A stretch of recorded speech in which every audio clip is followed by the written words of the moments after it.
फरबतजर SNB स्टेडियामनि गेलेग्रा फोथाराव देग्लाय बोसोरनि आसाम स्टेट प्रिमियार लीगआ 5 नभेम्बर खालारनिफ्राय खुंफुंजागोन। इं 2023 मायथाइनि आसाम स्टेट प्रिमियार लीग जोलुर बादायलायनाया गुबुन गुबुन ओनसोलजों लोगोसे फैगौ 5 नभेम्बर खालारनिफ्राय फरबतजरा महकुमानि सिङाव थानाय काजिगाव SNB स्टेडियामनि गेवलां गेलेग्रा फोथारावबो खुंफुंजागोन। बे जोलुर बादायलायनाया फरबतजरानि SNB स्टेडियामनि गेलेग्रा फोथाराव 5 नभेम्बरनिफ्राय जागायनानै 28 नभेम्बरसिम गासै मोन 7 गेलेनाया खुंफुंजागोन आरो गिबि गेलेनाया जागोन खोरोमदाव FC आरो 11 स्टार FC जों जागोन। बेनिखायनो फरबतजरा ओनसोलनि जोलुर गेलेनायखौ नायनो मोजां मोनग्रा रायजो राजाफोरखौ लैहोर लैहोर फैनानै बे गेलेनायखौ नायफैनो खावलायहरदों बानजायाफोरनि सोद्रोमाफोरा।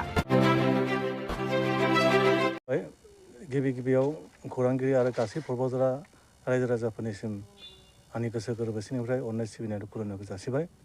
दा बे बेलायाव आं बेखौनो बुंनो सानदों जे आसाम फुटबल एसोसिएशननि दैदेननायावहाय जोंनि फरबतजरानि सिङाव थानाय काजिगावआव थानाय SNB स्टेडियामावहाय फैगौ 5 नभेम्बरनिफ्राय आसाम स्टेट प्रिमियार लीग जानो थांगासिनो दं। बिनि थाखाय जों गासै फरबतजरा डिस्ट्रिक्ट स्पर्ट्स एसोसिएशना रेडि जानानै थाबाय। बुंनो थाङोब्ला दा अलमस्ट गासैबो रेडि जोब। जों सानदों मोजाङै मोजां खेलाया जाफुंगोन। दा आं गासै फरबतजरा ओनसोलनि रायजो राजाफोरखौ आं बेखौनो खावलायनो लुबैदों जे जिहेतु बे खेलाया मोनसे गिदिरथार मोनसे खेला, आसाम स्टेट प्रिमियार लीगआ बुंनो थाङोब्ला देग्लायनो गिबिसिन आरो बे अल आसाम लेभेलाव बिराद गिदिर मोनसे खेला। गतिके आं बेखौनो खावलायगोन जे गासै फरबतजरा ओनसोलनि आइ आफा रायजो राजाया जाहाथे फैनानै खेलाखौ नायफैयो आरो जोंनि खेलाखौ सामलायग्रा बा सामलायगिरि बिथांमोनखौ जाहाथे मदद होफैयो, बेखिनिखौ आं खावलायगोन। नोंथांमोननि नैबेयावहाय फरबतजरानि SNB स्टेडियाम मोनबेसे हानजायाव बाहागो लाफैगोन? बेवहाय गासै जोंनि हम माबाया जाहैबाय टीमा जाहैबाय खोरोमदाव FC भार्सेस जेनेबा 11 स्टार FC मोनसे दं, मरानबो दङ बेवहाय, गबिन्द बसुमतारी FC, बेबायदि गासै 8टा खेला जागोन। माने 7टा खेला माने 8टा टीम दं गासै। गासै नायगिरिफोरनि थाखाय मोनसे जों लानाया लायाखै नङा, जोंहा मोनसे खरस दङथ'। बे हिसाबै जों नायगिरिफोरनि सुबिदानि थाखाय गेलारियावहाय 40 रां आरो बेनिफ्राय जेनेरेलनि थाखाय 30 रां लानाय जादों। मा रोखोम साखाफारा जानानै दं दा खुंनो थाखाय? बुंनो थाङोबा अलमस्ट रेडिथारसै। आसाम फुटबल एसोसिएशनफ्राबो अबजार्भार बिथांमोना नायफैबाय, पसन्द जादों, माने जोंनि एडभान्स जानायखौ थेंक्स होदों। गतिके फ्राय रेडि आरोखि गासैबो।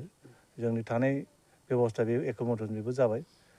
जानायनि थाखाय बेखौबो जों उनाव सिन्था खालामगोन। बेनिफ्राय पेन्डेलाबो फ्राय अलमस्ट फाइनाल, फिल्डआ रेडि जाबाय, ग्राउन्डआ, आरो बेनिफ्राय स्टेडियामखौ एसे रं सं होनाय जादों, इउरिन लेट्रिननि थाखाय बेबस्था खालामनाय जादों। बेफोर गासैबो फ्राय रेडि जोबसै आरोखि, जागोन।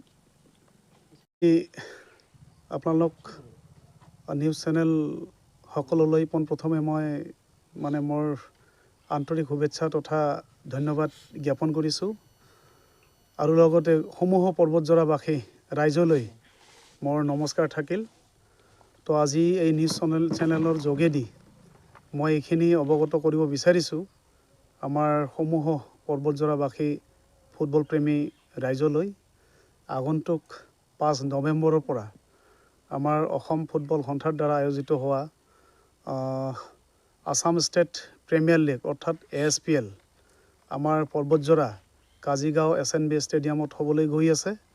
তো গতিকে সকলো ফুটবল প্ৰেমী ৰাইজক আমাৰ এই খেলখনত আহি পেলাই যাতে সহায় সহযোগিতা কৰে আৰু যাতে সকলোৱে আহি পেলাই আমাৰ এই খেলখন যাতে উপভোগ কৰে, তাৰ কাৰণে পৰ্বতজৰা জিলা ক্ৰীড়া সন্থাৰ পৰা মই সকলো ফুটবল প্ৰেমী ৰাইজক মই আমন্ত্ৰণ জনাইছোঁ।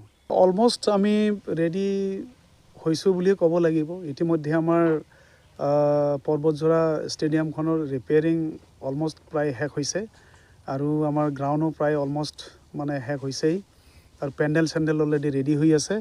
তো গতিকে ইয়াত কোনো ধৰণৰ প্ৰব্লেম নহ'ব বুলি মই ভাবোঁ আৰু ইতিমধ্যে আমাৰ অসম ফুটবল সন্থাৰ পৰা আমাৰ অবজাৰ্ভাৰ আহি পেলাই অবজাৰ্ভ কৰি গৈছে, এখেতে সন্তুষ্ট হৈছে আৰু আশা কৰোঁ আমাৰ ইয়াত কোনো ধৰণৰ সমস্যা নহ'ব বুলি।